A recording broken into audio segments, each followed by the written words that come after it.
नमस्कार, मैं दिव्या। चलिए बढ़ते हैं देश प्रदेश की फटाफट 30 खबरों की ओर। भारत सरकार ने पूर्व प्रधानमंत्री डॉक्टर मनमोहन सिंह के निधन पर 7 दिन का राजकीय शोक घोषित किया है। इस दौरान राष्ट्रीय ध्वज आधे झुके रहेंगे और कोई सरकारी आयोजन नहीं होगा। डॉक्टर मनमोहन सिंह के योगदान को सम्मानित करने के लिए शोक मनाया जा रहा है। डॉक्टर मनमोहन सिंह भारत के पूर्व प्रधानमंत्री ने अपने संपत्ति बढ़ाने के लिए पारंपरिक निवेश उपायों जैसे बैंक एफडी और पोस्ट ऑफिस योजनाओं का सहारा लिया। शेयर बाजार से दूर रहते हुए उन्होंने फाइनेंशियल प्लानिंग में अनुशासन दिखाया और अपनी संपत्ति को सुरक्षित और स्थिर तरीके से बढ़ाया। कटरा में वैष्णो देवी यात्रा को लेकर तनावपूर्ण स्थिति है। रोपवे प्रोजेक्ट के कारण स्थानीय लोग विरोध कर रहे हैं, जिससे हड़ताल जारी है। बाजार बंद है और यात्रा में कठिनाई हो सकती है। इस समय यात्रा से बचने की सलाह दी जा रही है। वित्त मंत्रालय ने भारतीय अर्थव्यवस्था में मंदी के लिए अप्रत्यक्ष रूप से रिजर्व बैंक की नीतियों को जिम्मेदार ठहराया है। रिपोर्ट में कहा गया है कि आरबीआई की ब्याज दरों की नीति और शहरी डिमांड में कमी के कारण मंदी आई है। सरकार उम्मीद कर रही है कि भविष्य में वृद्धि दर बेहतर होगी। Loads developer and real estate का आईपीओ बॉलीवुड के बड़े सितारों जैसे अमिताभ बच्चन, शाहरुख खान, ऋतिक रोशन और अजय देवगन ने निवेश किया है। इस आईपीओ से कंपनी 1000 करोड़ रुपए जुटाने की योजना बना रही है, जो प्रॉपर्टी प्रोजेक्ट्स के लिए उपयोग होगा। प्रयागराज के महाकुंभ की लागत में भारी अंतर आया है। 1882 के महाकुंभ में खर्च महज 3.6 करोड़ रुपए था, जबकि 2024 में ये खर्च 7,500 करोड़ रुपए तक पहुंचने का अनुमान है। समय के साथ श्रद्धालुओं की संख्या और खर्च दोनों में वृद्धि हुई है।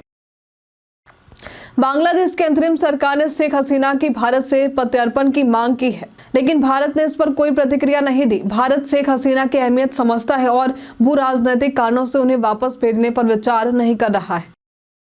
पश्चिमी विक्षोभ के कारण शुक्रवार और शनिवार को 10 राज्यों में भारी बारिश, ओलावृष्टि और ठंड बढ़ने की संभावना है। पंजाब, हरियाणा, उत्तर प्रदेश, राजस्थान और अन्य राज्यों में बारिश के साथ कोहरे का असर होगा। जम्मू कश्मीर और लद्दाख में तापमान 0 डिग्री से नीचे जा रहा है। वियतनाम में इलेक्ट्रिक व्हीकल कंपनी विनफास्ट 2025 में भारतीय बाजार में कदम रखेगी। कंपनी भारत मोबिलिटी एक्सपो 2025 में अपनी पूरी ईवी रेंज, जिसमें VF E34 और V5 और VF7 SUV शामिल है, पेश करेगी और शोरूम व सेल्स स्कीम की घोषणा करेगी। अडानी समूह द्वारा अधिग्रहण की योजना में विफलता आई है, क्योंकि स्टार सीमेंट ने 8.69% हिस्सेदारी 8.51 करोड़ रुपए में अल्ट्राटेक सीमेंट को बेच दी है। इस डील के बाद अल्ट्राटेक सीमेंट ने स्टार सीमेंट में नॉन कंट्रोलिंग स्टेक खरीदी। अडानी समूह की अधिग्रहण कोशिश विफल हुई। WHO प्रमुख टेड्रोस एडनॉम और उनके कर्मचारी यमन के सना हवाई अड्डे पर फंसे रहे जब इजरायली एयर स्ट्राइक शुरू हो गई। हमले में विमान चालक दल का एक सदस्य घायल हुआ और 2 लोग मारे गए। इजरायल ने सैन्य ठिकानों पर हमले की जिम्मेदारी ली।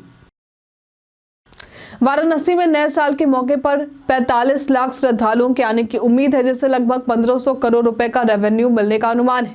होटल और लॉज फुल हो गए हैं और कमरे की कीमतें दोगुनी हो गई। सस्ते विकल्प भी उपलब्ध हैं, लेकिन बुकिंग पहले से करनी होगी। भारत के विदेश मंत्री एस जयशंकर ने अमेरिका के NSA जैक सुलिवन से व्हाइट हाउस में मुलाकात की। दोनों नेताओं ने भारत अमेरिका रणनीतिक साझेदारी और वैश्विक विकास पर चर्चा की। जयशंकर इस दौरान अमेरिकी समकक्षों से भी मुलाकात करेंगे। नेपाल के सोशल मीडिया सेंसेशन विवेक पंगिनी का 19 दिसंबर को कैंसर से निधन हो गया था।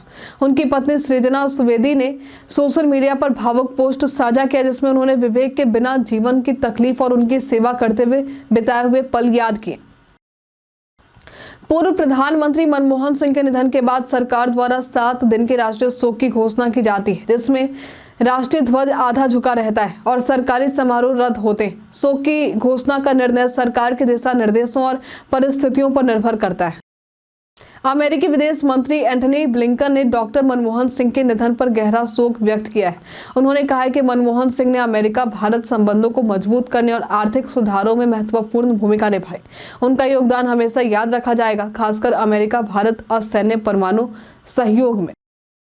भारत और ऑस्ट्रेलिया के बीच चौथे टेस्ट मैच में यशस्वी जायसवाल रन आउट हो गए, जिसके बाद इरफान पठान और संजय मांजरेकर के बीच विराट कोहली की भूमिका को लेकर बहस हुई। संजय ने कोहली को जिम्मेदार ठहराया, जबकि इरफान ने इसे यशस्वी की गलती माना। गूगल क्रोम के रीडिंग मोड फीचर से यूजर्स को आर्टिकल्स पढ़ने में आसानी होती है। पीसी या लैपटॉप पर इसे मोर टूल्स में जाकर इनेबल किया जा सकता है, जबकि एंड्रॉयड फोन पर रीडिंग मोड ऐप डाउनलोड कर इसका उपयोग किया जा सकता है। सरकार साइबर क्राइम पर काबू पाने के लिए ब्लैकलिस्ट तैयार कर रही है, जिसमें ऐसे लोग शामिल होंगे जो दूसरों के नाम पर सिम कार्ड खरीदते हैं या फ्रॉड मैसेज भेजते हैं। इन्हें 3 साल तक नया कनेक्शन लेने में से रोका जा सकता है। सलमान खान ने अपने 59वें जन्मदिन को परिवार के साथ मनाया, जिसमें वे केक काटते और बॉडीगार्ड सेरा के साथ पोज देते हुए नजर आए। ये तस्वीरें सोशल मीडिया पर साझा की गई। उनका सिकंदर टीजर पूर्व प्रधानमंत्री मनमोहन सिंह के निधन के कारण 28 दिसंबर को रिलीज होगा। वित्त मंत्रालय 31 दिसंबर 2024 को 2024-25 की चौथी तिमाही के लिए छोटी बचत योजनाओं जैसे पीपीएफ, सुकन्या समृद्धि योजना और पोस्ट ऑफिस डिपॉजिट के ब्याज दरों का ऐलान करेगा। हालांकि मौजूदा ब्याज दरों में कोई बदलाव की संभावना कम नजर आ रही है। ठंडे पानी से नहाना ताजगी देता है, लेकिन ये ब्रेन स्ट्रोक का खतरा बढ़ा सकता है। ठंडा पानी सिर पर डालने से नसें सिकुड़ सकती हैं, जिससे ब्लड सर्कुलेशन में रुकावट हो सकती है। कमजोर इम्यूनिटी, हाई ब्लड प्रेशर और हार्ट डिजीज वाले लोगों को इससे बचना चाहिए। बिहार लोक सेवा आयोग यानी बीपीएससी ने तृतीय अध्यापक नियुक्ति परीक्षा का परिणाम जारी किया है, जिसमें 30 विषयों में से 10 में 90% से अधिक सीटें रिक्त रही। मगही, रसायन शास्त्र, मैथिली और अन्य विषयों में योग्य अभ्यर्थियों की कमी देखी। आयोग ने कट ऑफ अंक भी तय किए हैं। ब्लूमबर्ग की रिपोर्ट के अनुसार ईरान रूस को तेल के बदले हथियार मुहैया करा रहा है, जिसमें पूर्व सुरक्षा प्रमुख अली समखानी के बेटे हुसैन समखानी का प्रमुख रोल है। ये अदला बदली सौदा शिपिंग कंपनी के माध्यम से हो रहा है, जबकि समखानी ने आरोपों को खारिज किया है। राजस्थान के खाटू श्याम जी और सालासर बालाजी मंदिरों में नए साल पर भीड़ दोगुनी होने की संभावना है। हजारों श्रद्धालु दोनों मंदिरों का दर्शन करने के लिए पहुंच सकते हैं। प्रशासन ने सुरक्षा और व्यवस्थाओं के लिए तैयारियां शुरू कर दी। टाटा मोटर्स अपनी पॉपुलर हैचबैक कार टियागो का फेसलिफ्ट मॉडल लॉन्च करने जा रहा है। नया डिजाइन और इंजन अपडेट्स के साथ इसे जनवरी 2025 में पेश किया जाएगा। टियागो का सीधा मुकाबला मारुति स्विफ्ट से होगा, जो बेहतर माइलेज और सुरक्षा फीचर्स के साथ उपलब्ध है। लावा अग्नि 3 स्मार्टफोन ने मिड रेंज सेगमेंट में अपने शानदार डिजाइन और फीचर्स से ध्यान आकर्षित किया है।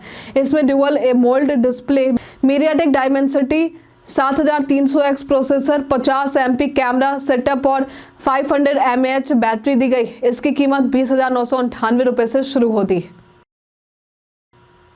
बिहार के पूर्वी चंपारण में विश्व के सबसे बड़े विराट रामायण मंदिर का निर्माण तेजी से हो रहा है। इस मंदिर में 33 फीट ऊंचा शिवलिंग और 1008 सहस्त्र लिंगम होंगे। मंदिर का निर्माण 2027 तक पूरा होने की योजना है और रामनवमी के दिन दर्शन की योजना है। जिन लोगों ने हमें कमेंट किया था उनके नाम है साकिर हुसैन, नौशाद रजा, जितेंद्र ठाकुर, राकेश मिश्रा, आजाद अंसारी, संजीव कुमार, अमित कुमार, सूरज सुमन। चलिए बढ़ते हैं आज के सवाल की ओर। आज का सवाल है, एक प्रधानमंत्री के तौर पर आपको मनमोहन सिंह का कार्यकाल कैसा लगा? आप अपना जवाब हमें कमेंट में लिखकर जरूर बताइए। आज के लिए फिलहाल इतना ही। हमारे साथ बने रहने के लिए आपका धन्यवाद।